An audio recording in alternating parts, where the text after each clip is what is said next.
আসসালামু আলাইকুম। পেঁয়াজ কেটে নিচ্ছি ১ কাপ। অল্প উপকরণ দিয়ে এত অসাধারণ বিফ তেহারি করা যায় আমার জানা ছিল না, তাই সবার সাথে শেয়ার করার জন্য চলে এসেছি। গ্রাইন্ডারে যে মশলাটা দেখছেন এটি সব কিছুকে রেডি করে না টেলে গ্রাইন্ড করে নিয়েছি। এবার অন্য একটি বাটিতে ১ কেজি গরুর মাংস নিয়েছি। খুব ভালোভাবে ধুয়ে পানি ঝরিয়ে রেগুলার থেকে কিছুটা ছোট করে কেটে নিয়েছি, যেহেতু তেহারি।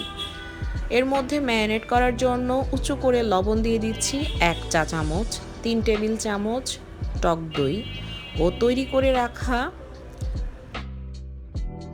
তেহারির মশলাটা দিয়ে খুব ভালোভাবে ম্যারিনেট করে রাখবো ঘন্টাখানেকের জন্য।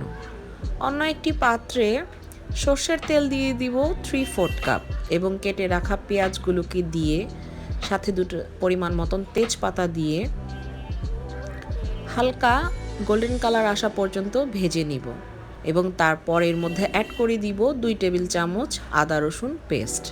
আদা রসুন ও পেঁয়াজটাকে খুব ভালোভাবে ভেজে নিয়ে ম্যারিনেট করা মাংস দিয়ে দিব এবং পরিমাণ মতন কাঁচামরিচ পেস্ট বা ফালি দিয়ে দিতে পারেন, যে যার ঝাল বুঝে। এবার সব কিছুকে খুব ভালোভাবে নেড়ে চেড়ে মাংসটাকে কষিয়ে নিব। মাংস থেকে পর্যাপ্ত পরিমাণে পানি উঠে আসবে।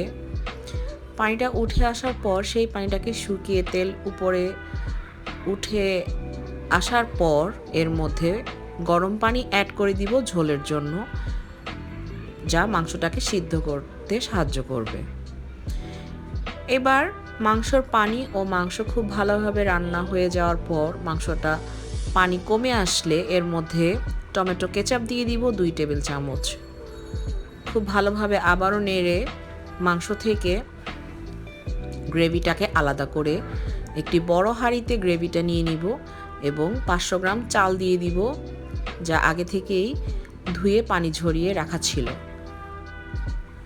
চাল ও গ্রেভিটা খুব ভালোভাবে ভেজে নিব। এর মধ্যে চামরিচ, কিশমিশ ও আলু বোখরা দিয়ে আবারও চালটাকে ভেজে নিব। ভাজা হয়ে গেলে চালের 1.5 গুণ পানি দিয়ে দিব, সেটা অবশ্যই গরম পানি হতে হবে। পানি ও চাল সমান সমান হয়ে আসলে এর মধ্যে অ্যাড করে দিব মাংস। আমি এখানে 1/2 কাপ পানি কম রেখেছিলাম, যা লিকুইড মিল্ক দিয়ে ফিল আপ করে নিয়েছি। দুধের মধ্যে অবশ্যই ঘি ও কেওড়া জল দিয়ে দিয়েছিলাম। এবার লবণ দিয়ে দিচ্ছি উঁচু করে 1 চা চামচ। সব কিছুকে খুব ভালোভাবে মিক্স করে নিব। মেশানো হয়ে গেলে দমে দিয়ে দিব 15 থেকে 20 মিনিটের জন্য।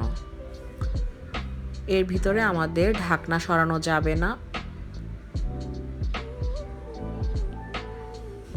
20 মিনিট পর খুব ভালোভাবে আবারও সব কিছুকে মিশিয়ে নিব এবং তৈরি হয়ে যাবে অসাধারণ বিফ তেহারি, যা বাসায় রাখা অল্প উপকরণ দিয়ে রান্না। আশা করি সবার কাছে অনেক ভালো লাগবে। ঈদে অবশ্যই ট্রাই করবেন। সবাই অনেক ভালো থাকবেন। আল্লাহ হাফেজ।